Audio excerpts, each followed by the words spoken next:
BizQuik podcast hits on the struggles and advantages of being an entrepreneur. It's for anyone who's made the commitment to burn the boats and not look back. Are you a busy entrepreneur or small business owner trying to do it all?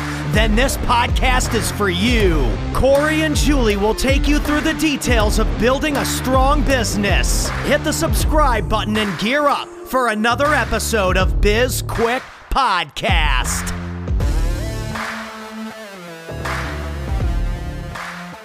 All right, everybody, let's get excited for Zach Babcock. We have him on today. He is out of... Where is he out? Bridgeton, Missouri. Bridgeton, Missouri. And as always, we've got Julie and myself on today. Zach is the founder and chief visionary officer at Podcast Powertrain, and he's a top 15 Apple podcast host. He's got Underdog Empowerment. And we're excited to talk to him today. A couple of the key takeaways that you're going to get from this podcast, which is a two-parter. Our first two-parter ever, which I'm excited about, is that one thing that we definitely cover that I think everybody who has a podcast or is thinking about it is monetization. That's going to be a key takeaway, and the importance of consistency. Yes. I love the takeaways where he talked about what network marketing did for him and how it was basically a college for entrepreneurs where he learned about personal development and rejection. And so, shout out to network marketers and those programs. And how we talked about one of the things that podcasters typically get wrong is their marketing message and why that's so important. So some really great takeaways in today's two-part episode. But before we bring Zach on, we're going to talk for a little bit about what podcasting has meant to us and why we're glad we never went to prison. I don't know if anybody has to explain that. I mean, there are some of those people who say, the career criminals will say, prison changed my life and I wouldn't be who I am today, or I'd probably be dead or whatever. But I feel like for most people who are straight shooters, you don't have to explain why not going to prison is a good thing. Right. Listen, my lifelong goal is to never end up in jail or prison. I'm sure you know this about me, Corey. I'm not built for prison. I wouldn't survive. I wouldn't. A lot of people think that I might take over and run the joint, but that's probably not the case. I don't know who thinks that. So Zach is huge with podcasting, and that's literally his business, is helping people build these top-rated podcasts. So let's talk a little bit about that, because we've recently hired him to help us get our podcast ranked. And we can save this for another episode. I can tell you the story of the most fun I ever had in jail. Oh, yeah. That's a great story. I've heard it, and I believe our audience would absolutely love it. So, yeah, we'll definitely have to do that. Maybe we can do that after the outro today as a special treat. Yeah, good idea. Okay. I don't even know. What are we talking about now? We're talking about our podcast and the fact that we hired Zach to help us get it ranked and to just make incremental improvements so that obviously we want to attract more listeners, but also we want to make it as the best possible podcast for the listeners that we have. That's a very important lesson I think that everybody needs to take away from this particular podcast, and just us leading by example, because despite the juggernaut that is the BizQuik podcast, we can always use help making things a little bit better. There's no such thing as a perfect business, and if you are perfect, the minute you look away, you're no longer perfect. It's it's like a unicorn or whatever. There's always something that you can do a little bit better, or you can tweak or improve, because otherwise you just get stagnant. Yeah. And I think that's really aligns what you just said, aligns so well with Zach's philosophy on how he runs his business, because he is he likes to lead by example, but he's not ever afraid to admit the things that he doesn't know or the hard lessons that he's learned. Or just this past week when we were on Mastermind with him and we were going over some great information that he was giving everybody, we had a couple of things to add for things that we had tried. And we're like, I don't even know if this is a good idea, but we did this thing. And he was like, oh, hey, that's actually, that's kind of brilliant, guys. We're like, oh, wow. Okay. Right. So it's, he's not afraid to say, I need to keep reinventing myself, and I'm going to learn, and I'm going to fail along the way. And I think that makes somebody a much more useful coach and mentor than somebody who just pretends that they just have their shit all together all the time. And the other thing is that he makes his mistakes and his time in prison and all of that a part of who he is. Mm-hmm. And it's not who he is. It doesn't define who he is, but he very similar to a blog that we released last month where we talk about owning it. Like if there's something you can change it, maybe you just ignore it, or you can own it. And he owned it. And it was one of those things where for him, it helped him because he used that as an opportunity, like a driving force. Say, all right, I'm going to stop screwing around. I'm going to get my act together and all of that. Where some people might take the victim mentality approach, be like, oh, well, I'll never amount to anything. I'll never be able to get a job or whatever. He said, I'll make my own job. I can just do this myself. Yeah. And you want to hear a funny story before we bring him on? I don't know if it's haha funny or embarrassing funny for me, but I'll share it with you, Corey, since it's just you and me. So I know Zach and Alex. Don't worry. Oh yeah, Alex, our listener. So I know Zach from Arete, and of all the people in Arete, and there are there's probably close to 2,000. Zach was the only one that I was super intimidated by, and it's weird because there's a lot of really really successful people in Arete, and Zach is very successful. But he was the one that I was intimidated by because he had made this post in Arete back last fall that he had grown this coaching business and it was so successful and he didn't want to do it anymore and he was leaving it. He was quitting it to focus solely on podcasting. And I so desperately wanted to know, this is when we were still really young and I was really we were struggling and I was trying to figure out well, how the hell did you do that? And I just wanted to pick his brain, and I sent him a message and asked him if we could have a call, right? Thinking, I'm Arte, he's Arte, and he was like, yeah, I'll give you 15 minutes. And he wasn't being a dick about it. He was just like, I'm super busy. I'll give you 15 minutes. And we never got the call scheduled, but I just thought, how imagine the level of success that you have when you just can walk away from this huge, huge coaching business because you're just like, I don't want to do it anymore. And I realize now it was yes, it was very successful, but it was so much less about success and so much more about happiness and fulfillment, where he was like, I'm getting I don't want to do this. I don't enjoy it. And so it's just kudos to him for making that switch. And by the way, I'm not intimidated by him at all anymore. I respect him. I think he's a great guy. And I really enjoy when we get to communicate with him. But I also see he's super down to earth and he's a really good guy. So I'm excited for this conversation. Yeah, and I think it's a good lesson there as well for people because he even says it in his bio, I think, in his website, where he's talking about he was doing work, but he didn't love it before the coaching, and it crumbled because he didn't have passion. And I think that's for most people in small businesses, if you lose that passion, you're probably going to lose your business. Yes, you're probably going to lose your business. So that's a good point. All right, should we take a quick break and then bring them in? Yep, let's do it. All right. Hey, everyone. If you're like most entrepreneurs out there, time is not something you ever seem to have enough of. We get it. There are a million things that need your attention, both in business and in your personal life. That's why we created Time Bomb. This is a self-paced course designed to help you determine what your time is worth and where you should be spending those precious hours every day. Right now, we have an option to buy the bundle, which also includes products designed to help you become more efficient with your time. It's a $70 deal you're getting for only an additional $30. Head on over to sbpace.com to learn more. Time Bomb. Take control of your calendar, gain control of your life. All right, and welcome back to the show. We've got Zach on. How you doing, Zach? Yo, what's going on, guys? I'm excited to be here. Thank you for having me. We are excited to have you on as well. And before you joined the conversation, we were talking about owning it and kind of that entrepreneurial spirit where you just take your life, your matters into your own hands. And we know your backstory somewhat in terms of the after prison, you needed to kind of get your life in order and you were having issues with employment and all of that. What was that moment where you had that realization of, fuck it, I have to do this myself? I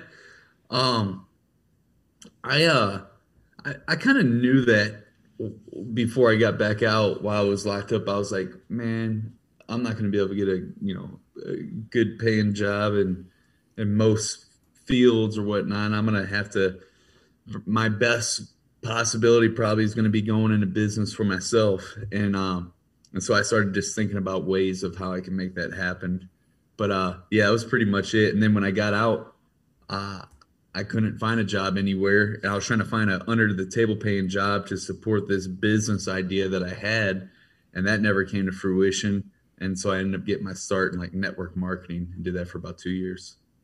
Yeah, I forgot about the network marketing part. That's so funny, and that's the first place that you went. And network marketing tends to get shit on, but it really provides a very good living for a lot of people. So did you enjoy doing the network marketing, and what sort of things did you take from that and use to move on to the next thing that you were doing? Yeah, I definitely did enjoy it in the beginning. It was super fun and it was cool. It did a lot of things for me. It was like a college for entrepreneurship for me. Taught me, introduced me to personal development, helped me even get better at getting rejections. I mean, I was pretty good at that before because I did a lot of door-to-door sales or whatnot. But it helped me get better with dealing with rejection. And then most importantly, though, I was able to build almost a $2,000 a month residual income. And so it showed me that even though, I had these things in my past that are holding me getting from all these other jobs, it doesn't stop me from moving forward and creating the life of design. So yeah, it was pretty cool. That's important. And building that sales experience and that rejection experience is a big part of owning a business. Is you have to, especially for this type of line of work, when it comes to coaching, consulting, trying to sell stuff to people that they may not know that they actually want or need. Because I come from more of a product background where I've got a thing that people already want. So for me, it's just staying relevant. It's not going door to door and knocking on somebody. Hey, do you want to buy this food? Yeah. I think that, one of the hardest hurdles we had to get over when we started SB Pace was Corey understanding the concept that there was actually value assigned to a service, right? He just couldn't understand why anybody would ever pay for coaching or for the consulting work that we were doing. And I'm like, seriously? And he's like, I mean, I get it. Like if it was a restaurant, but like when it's a service, I don't get it. I don't understand why anybody would pay for this. Why can't people just do it themselves? And I'm like, oh my God, this is our business, right?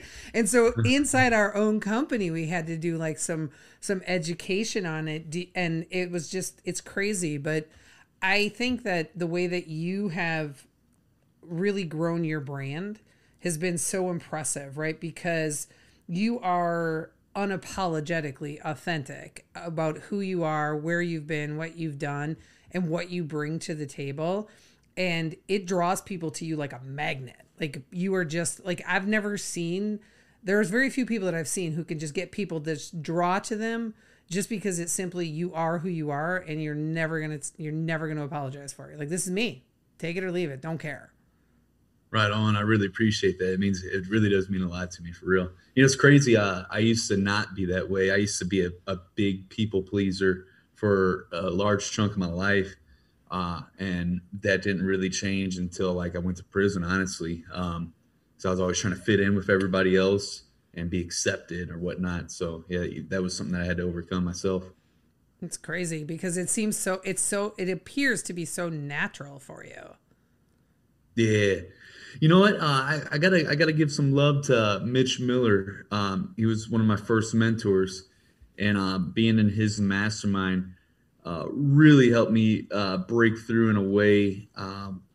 Because before that, I would always hold back punches. Like I wouldn't say how I truly felt sometimes if I thought that it was gonna make the other person uncomfortable or whatnot. And so I wasn't speaking my truths. And then when I stopped, like doing that and just started speaking about how I truly feel about certain, things and just being myself, that's when the brand really started taking off, because people, like you mentioned, were attracted to it because, you're just speaking truth at that point.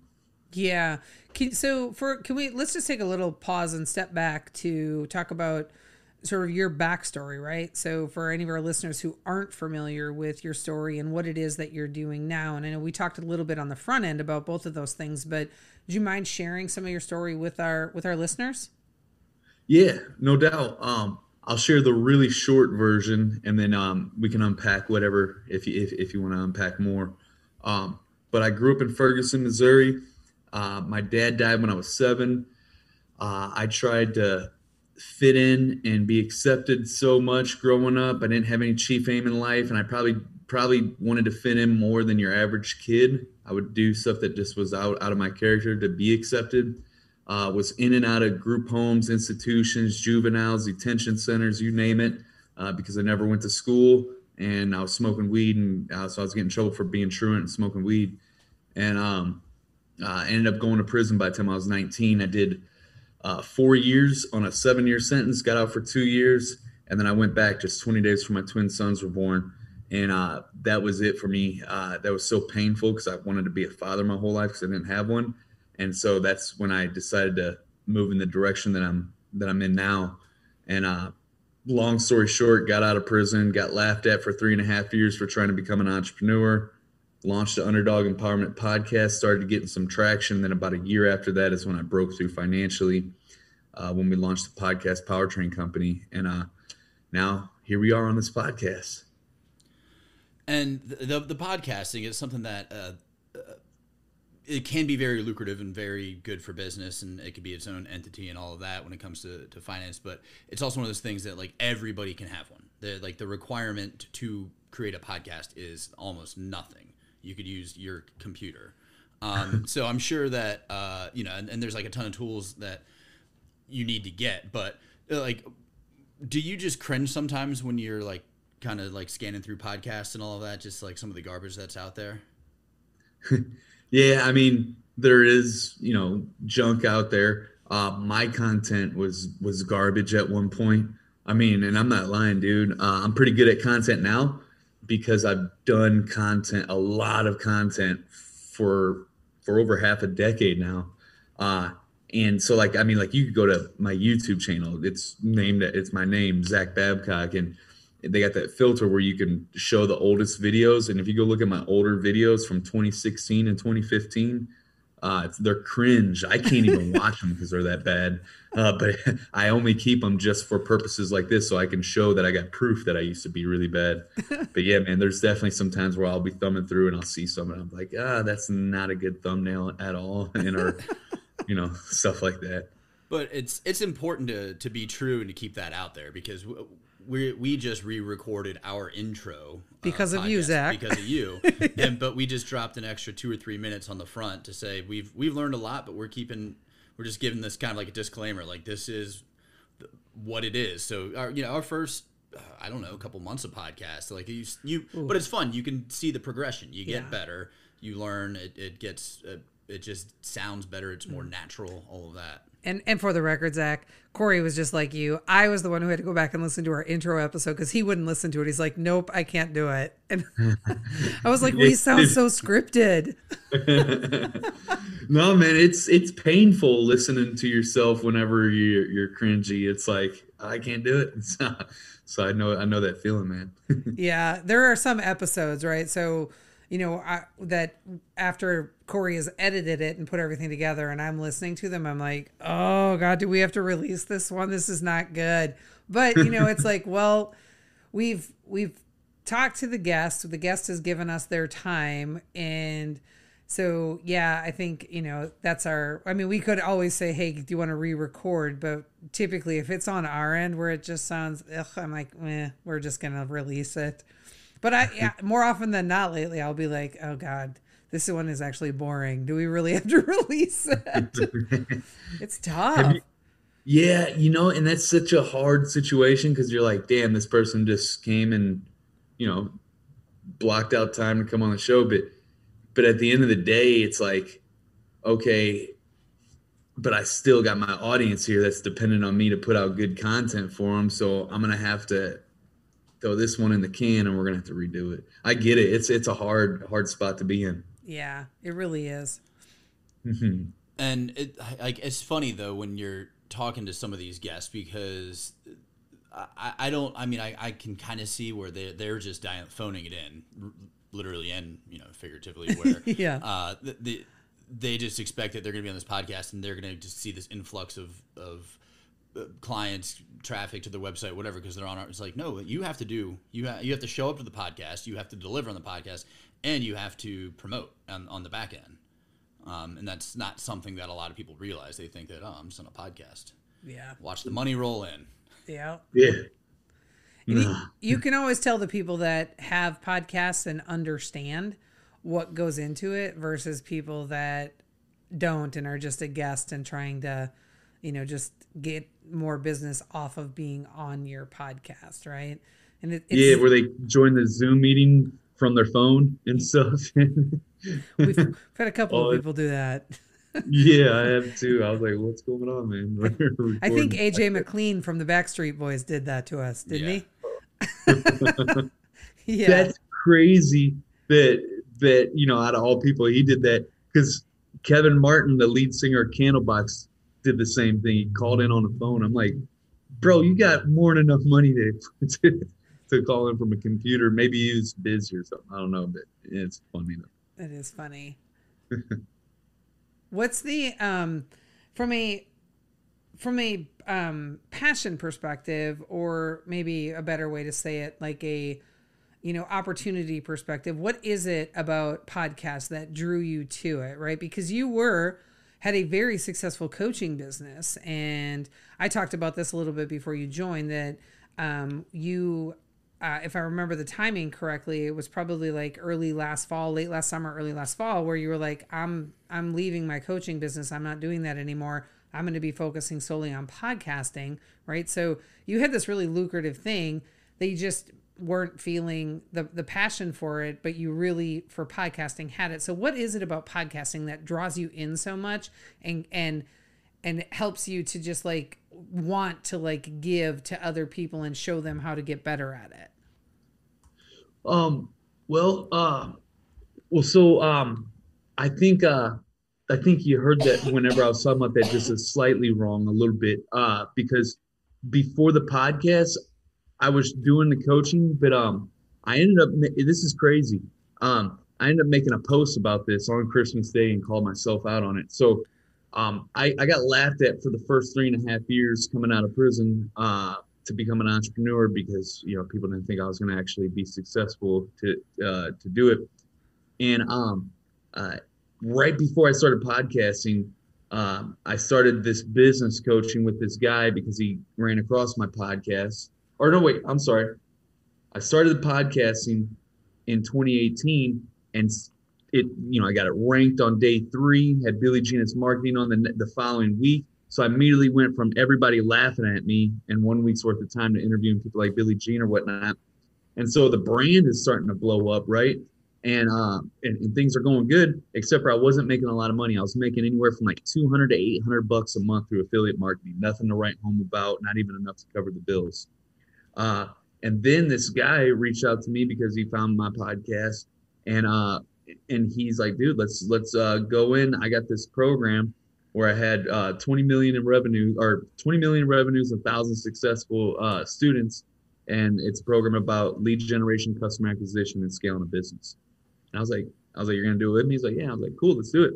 So I was like, I got somebody that's done this, who's gonna roll with me. And then we started doing it. We were bringing in clients and stuff, a few clients, but I just felt like a scumbag, a sleazeball. I felt slimy, dude.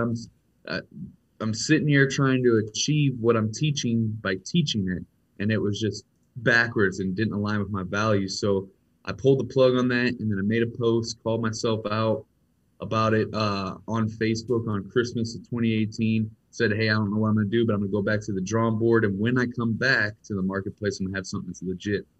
And so 3 months later, a couple months later, because this was in December of Christmas, and then next month in January, I went out to Marshall Gillen's event as mastermind, spoke at it, gave my story, came up to me afterwards, like, man, can you come up again tomorrow, but this time talk about podcasting? I'm like, yeah, sure. And then so I did that, and it was a smaller mastermind. It was like 20 people, give or take. And I started talking about what I knew about podcasting, about getting it ranked, about interviewing high-level people, about affiliate marketing, all this stuff, right? And everybody's eyes are lighting up. They're asking questions and stuff. And I'm like, man, I might have something here. And so I put out an offer the following month, and made 11K. And at that point in time in my life, that's, what was it? 9K more than I've ever made. Like, I don't think I've ever made $2,000 total in 1 month of my life before this. So it was like, holy shit, this is real, or whatever. The moment, right? Yeah, it was like, man, I broke through. I can't believe it. It was awesome. And we just took off from there. But sorry, I had to give some context to the story, but to fully answer your question, what made me fall in love with it, really was how it just changed my life. Because to be honest with you, before podcasting, I didn't even like podcasting. I had YouTube out and I put out 3 videos a week for almost 2 years straight, starting in 2016 before I started my podcast. And I didn't like podcasts because it was just audio. And to me, I was like, man, I like video or whatnot.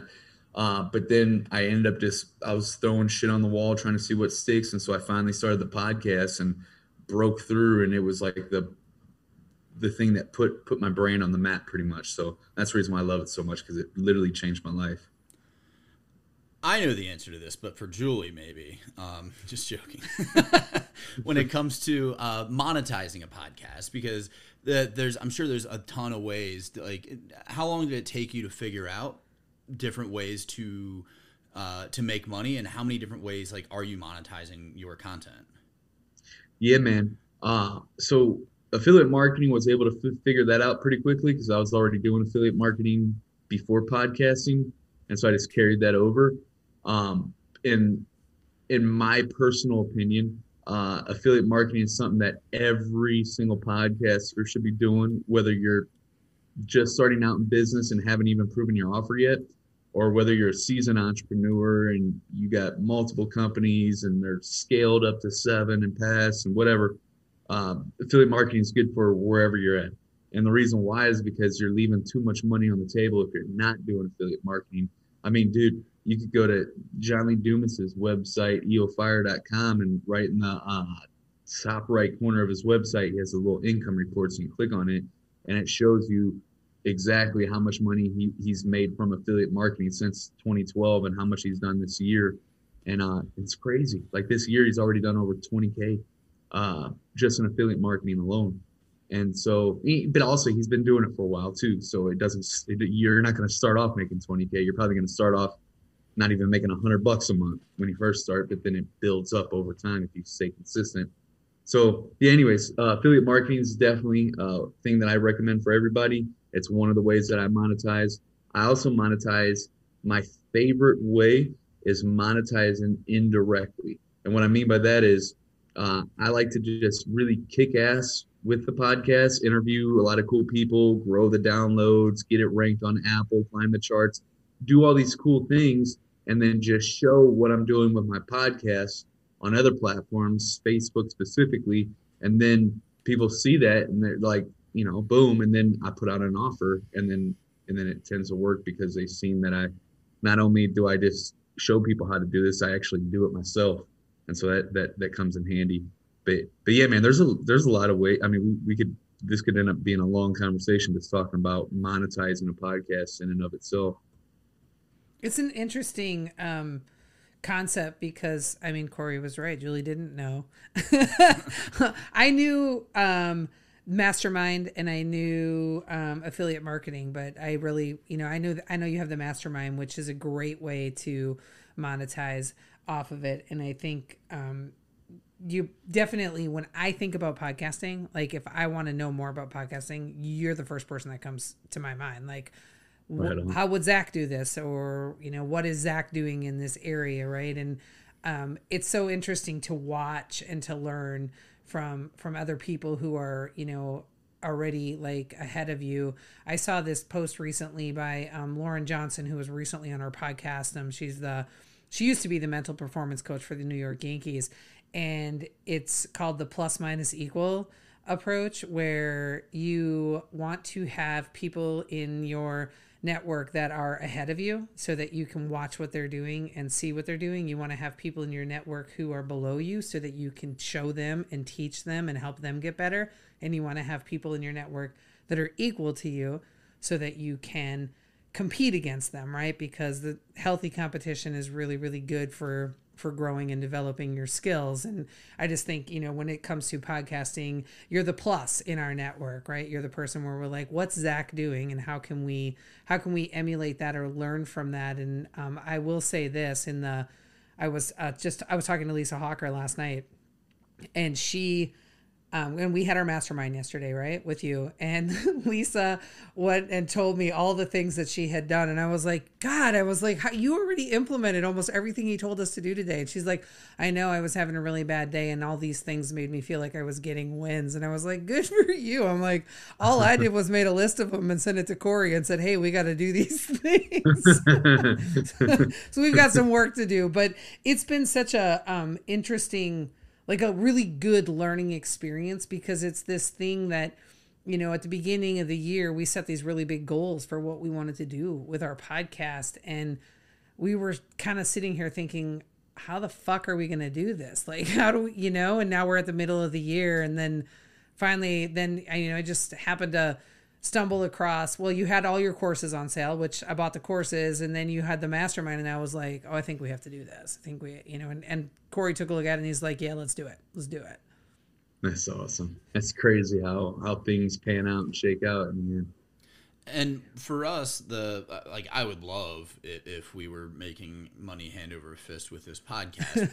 But the reality of the situation is that this isn't our primary business. Like, for us, and it's like our book, which I just call a very expensive business card, because it helps prove us out as people. Like, it makes us real. People can connect with us. They can read and whatever, and they can see that these people are more than just this website and whatever else that they can see online. It's they get to know us a little bit more. It's like a proof of concept almost.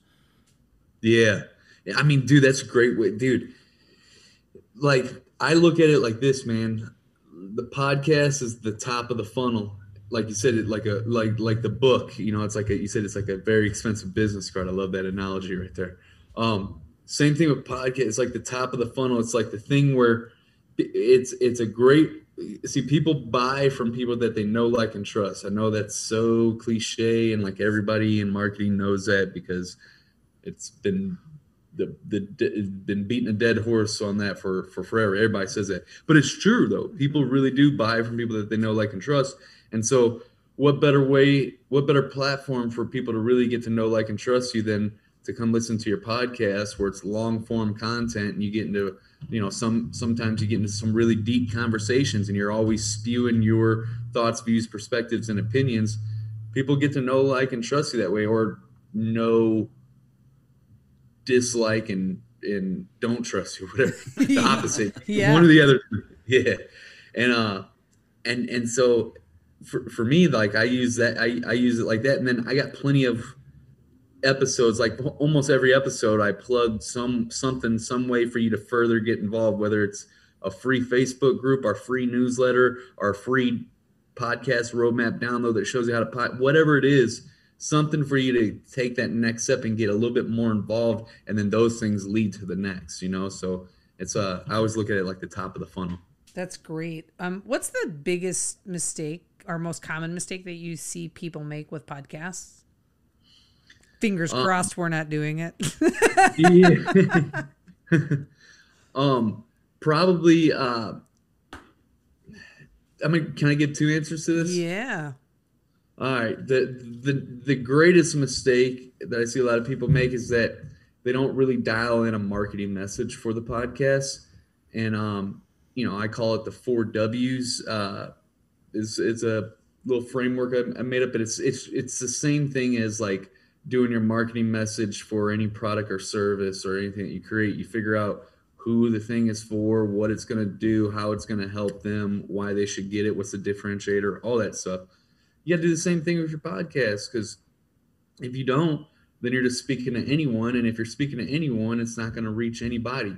It's got to be, specific. So definitely that. And then another one is I see, and I know this from experiences because I did it for the first year, is that I thought the best way of growing my podcast was to just ask the guests to share it myself on social media. Now you should definitely, you know, do both of those things. But if you only do those two things, you're going to have ebbs and flow growth. Like when you look at your charts of your downloads, it's going to be up and down, ebbs and flows. The best way that I found, like organically, to really do that is just to go on other shows and plug your podcast on those other podcasts. But yeah, those are the two I would say right there. I'm laughing so hard because, well, we'll tell you the story. We're going to take a quick break and wrap up part 1. But make sure you tune in for part 2 where we've got, you know, even more great stuff coming up. Yes, and don't forget to find us on our website, sbpace.com. We've got all of the information you would ever need to find out anything about us. For the most part, is going to be on our website, so sbpace.com. And that's it for part 1. We'll see you at part 2.